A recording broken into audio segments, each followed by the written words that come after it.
धर्म का जो पैर है उसे काटने के लिए। तो कथा ऐसे समझ लें, क्या बता रही है कि कलयुग नहीं चाह रहा है कि धर्म का एक भी पैर बाकी रहे। क्यों? आप यह कथा में बैठे हैं और कथा में बैठे ही बैठे 2:30-3 बजे पे ध्यान आए कि हमने तालों तो लगाए दे वो घर पर खींच के नहीं देखो। ताला लगाते हैं ना, चाबी घुमाते हैं और फिर उसे ताकत से खींच के देखते हैं लगा या नहीं।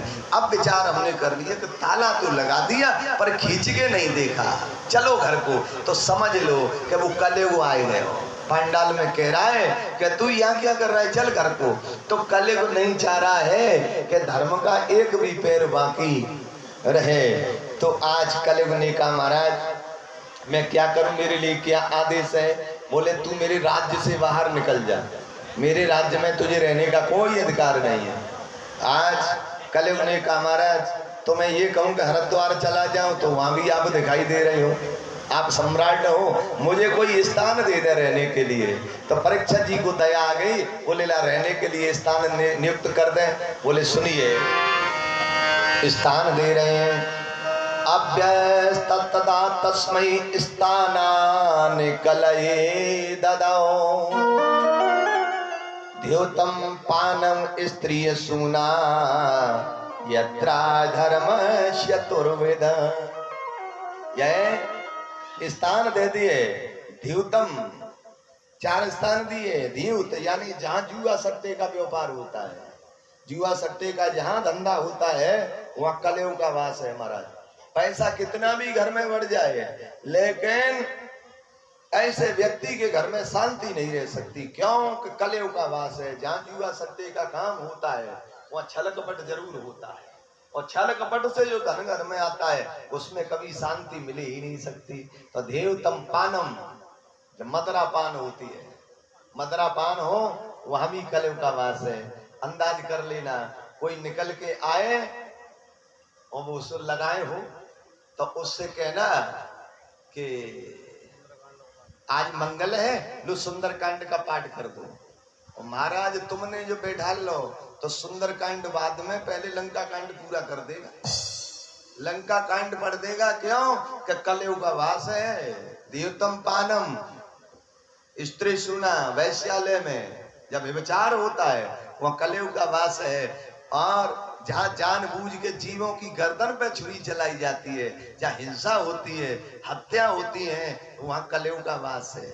अब कलयुग ने विचार किया कि जब तक राजा नहीं बिगड़ेगा देश की प्रजा कैसे बिगड़ सकती है, जब तक मुखिया भ्रष्ट नहीं होगा। तो और ये राजा के घर में ये 4 स्थान दे रहे हैं, एक भी नहीं है। तो कलयुग ने कहा महाराज ये तो तुमने मुझे स्थान तो दे दे, लेकिन मेरो ये स्वरूप देख के दही कि यही लायक है, लेकिन स्वरूप के अनुसार तो ये स्थान दे दिए, लेकिन तुमने मेरा गुण नहीं देखा। बोले गुण क्या है? बोले गुण तो मेरे में बहुत अच्छा है। बोले कौन सा गुण है? कि सत्य त्रेता द्वापर मैं हजारों वर्ष, लाला ये बात नहीं करते लाला, बिल्कुल शांति से। यह महाराज देख ले, मैं इतने ही में भूल को मैं काटे, मुझे जगाना मत ही, मैं सो जाता हूँ। बताओ मेरे भाई बहन, हाँ मैं क्या बोल रहा था? हाँ मेरे भाई बहन जरा देखिए, सूत जी महाराज वर्णन कर रहे हैं कि प्रभु ये तो तुमने मेरे स्वरूप अनुसार ये स्थान दिए है, जरा मेरे में गुण भी तो है। बोले गुण क्या है? बोले गुण तो बहुत अच्छा है। सत्य त्रेता द्वापर में हजारों वर्ष तपस्या करते हैं आदमी, तब वो फल मिलता है। यत फला नास्ते तपसा योगेन समाधिना तत्फलम लभते सम्य कलाओं केशव कीर्तना। अरे मेरे युग में, कलयुग में तो जो त्रेता द्वापर में हजारों वर्ष तपस्या करते तब वो फल मिले मिले नहीं मिले, और मेरे युग में हाँ। तो बाबा भी लिख रहे हैं कि कलयुग केवल हर गुण गा सुमिरत नर पाए हरि गुण गा।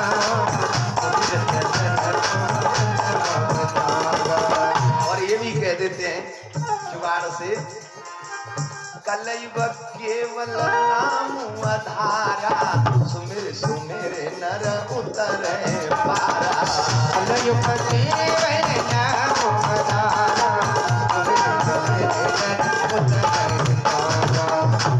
अरे मेरे ही ना युग में तो भगवान का नाम लो भवसागर से पार हो जाओ। परीक्षित जी कहते हैं तेरे में गुण तो बहुत अच्छा है, तो कोई गुण अच्छा है तो ये रूप के अनुसार 4 कमरा दे दिए मुझे रहने के लिए। अब महाराज गुण अच्छा है तो गुण के अनुसार एक बढ़िया रूप नहीं दे सकते? हाँ तो देंगे। बोले पुनः आचमाना श्लोक कह रहा है पुनः आचमाना जात रूप मदात प्रभु ततो अनृतम मदम कामम रजोबेरम च पंचमम अमूनि पंच स्थानी हादरम प्रभ कली उत्तरेण दत्तान निवसत सन के सकृत। जा तेरा 5वां स्थान सोने में होगा, सुवर्ण में। लेकिन परीक्षित जी भूल रहे हैं कि मेरे जो मुकुट लगा हुआ ये भी तो सोने का ही है। महाराज कलयुग ने उस मुकुट में प्रवेश किया और मुकुट के माध्यम से बुद्धि में चला गया। श्री परीक्षित महाराज घोड़ा लेकर के वहां से चले तो कहां पहुंचे? समीक मुनि के आश्रम पर। समीक मुनि अपने ध्यान में बैठे, उनके आज ध्यान गोविंद से लगा हुआ है, मन की अंतर्मुखी वृत्ति। जैसे ही देखा जाकर के महात्मा जी से कहते हैं श्री परीक्षित जी, अरे महात्मा जी मुझे जल पिलाओ, भोजन कराओ। क्या मुझे जल और भोजन की सेवा नहीं होगी मेरी? मैं यहाँ का राजा हूँ। अब बताइए संतों की सेवा की जाती है कि संतों से सेवा कराई जाती है? शास्त्र तो यहाँ तक कह रहे हैं कि श्री परीक्षित महाराज कभी कभी संतों के आश्रम में छुप के जाते भेष बदल के, कि मुझे कोई पहचान न ले संत सेवा करने के लिए। और जो संतों की सेवा करने वाले थे महाराज आज उनका विचार कैसा बदला कि मैं संत मेरी सेवा नहीं कर रहे, मुझे पूछ नहीं रहे। राजा ने जाना कि ये महात्मा मुझे देख करके ढोंग कर रहे हैं। महाराज आश्रम में गए तो एक मरा हुआ सर्प पड़ा था, सर्प को उठा के लाए धनुष बाण पर और संत के गले में डाल दिया। तो संत के गले में तो मरा हुआ सर्प डाला है, अब बस 10 मिनट में ही अपने गले में अब जीवित सर्प पहनेंगे। क्योंकि स्वाभाविक है हम किसी के लिए गड्ढा बनाए कि ये आदमी इसमें गिर जाए, तो वो तो नहीं गिरेगा महाराज, वो बचे भगवान जाने, लेकिन हमारे लिए कहीं न कहीं कुआ बड़ा बन के तैयार हो जाएगा।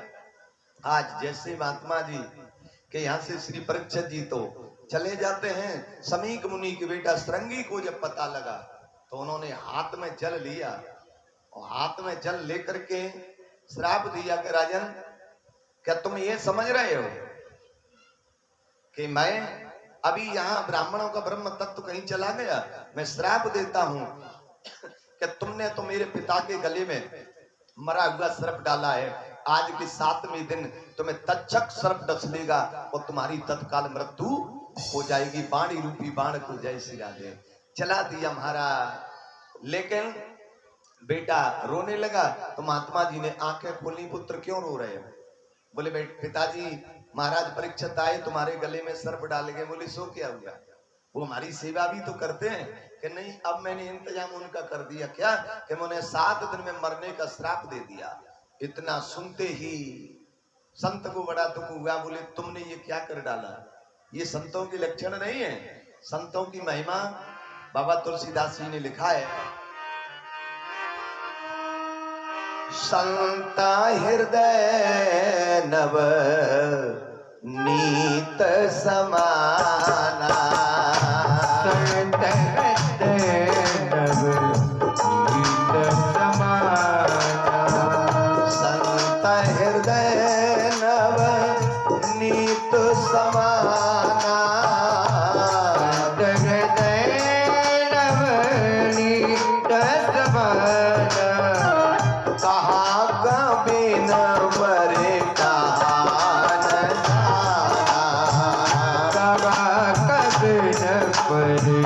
का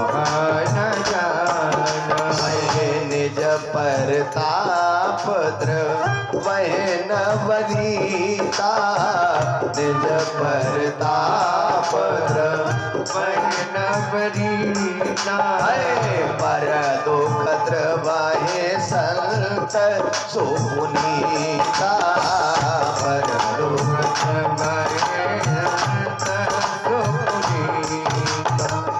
बेटा तुमने ये क्या कर दिया, ये संतों का लक्षण नहीं है। क्यों?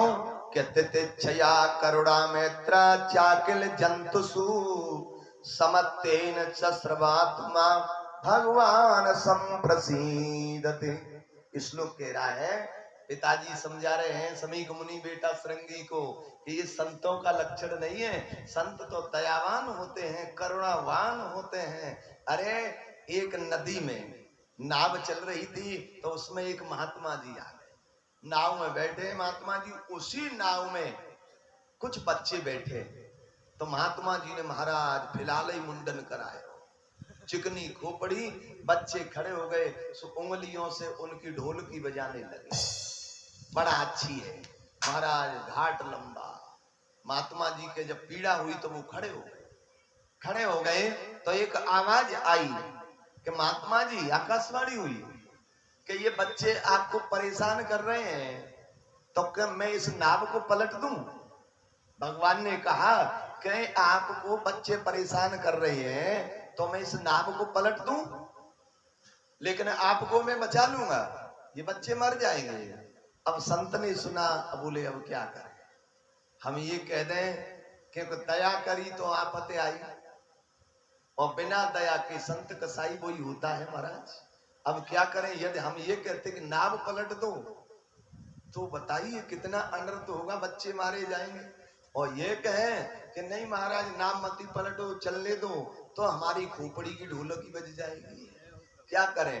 तो हाथ उठाए और संत कहते हैं भगवान से कि हाँ प्रभु, आप कह रहे कि नाव को पलट दें, तो मेरा भी निवेदन है कि नाव को पलट दो, यानी पलट दो, पर नाव को नहीं, इन बच्चों की खोपड़ी को पलट दो। बोले बांके बिहारी लाल की जय। तो संत तो दयावान होते हैं, करुणावान होते हैं। ये तुमने क्या कर डाला? लेकिन उसी समय मुंह से बाणी, बंदूक से गोली, आंख से आंसू, आंचल से दूध निकल जाए। दुनिया में कहां पावर है कि उसे स्थान पर वे भेज दे, कहां से आया जहां से। आज उन्होंने अपने एक गौरमुख नाम के चेला को बुलाया और कहा जल्दी जाओ, श्री परीक्षित जी से कह के आओ कि मेरे नादान बच्चे ने उनको 7 दिन में मरने का श्राप दिया है, वो कोई कल्याण मार्ग ढूंढ ले। इधर परीक्षित जी घर आए, मुकुट नीचे रखा तो फिर बुद्धि ठिकाने आ गई।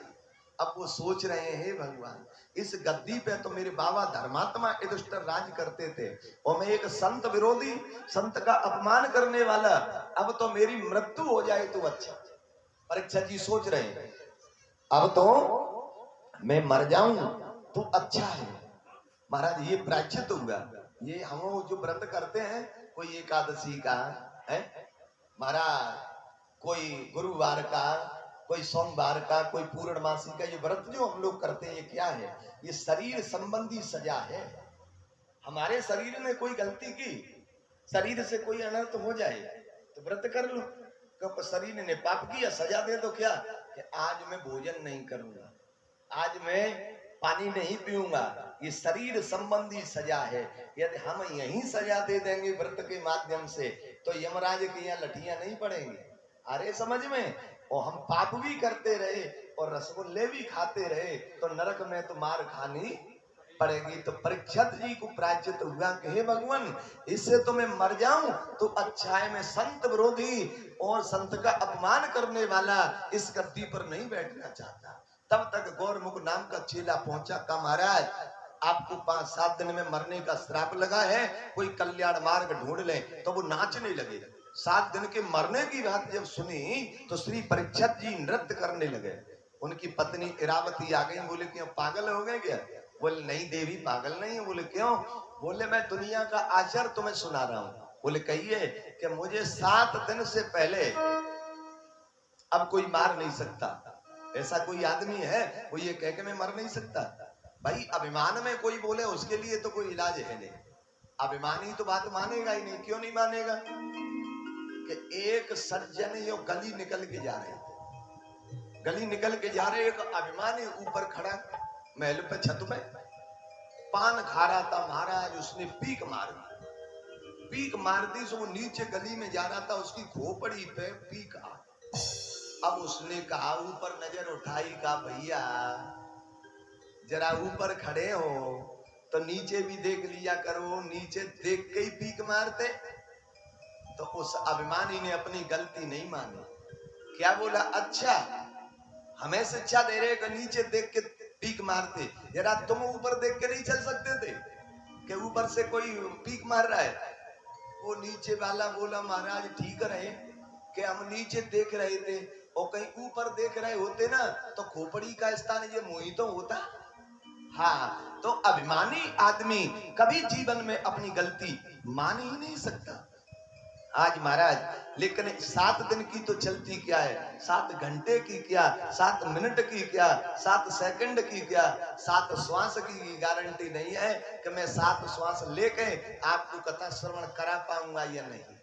लेकिन परीक्षित जी 7 दिन के लिए क्यों कह रहे हैं, उन्हें पूर्ण भरोसा है किस पे, संत वाणी पे।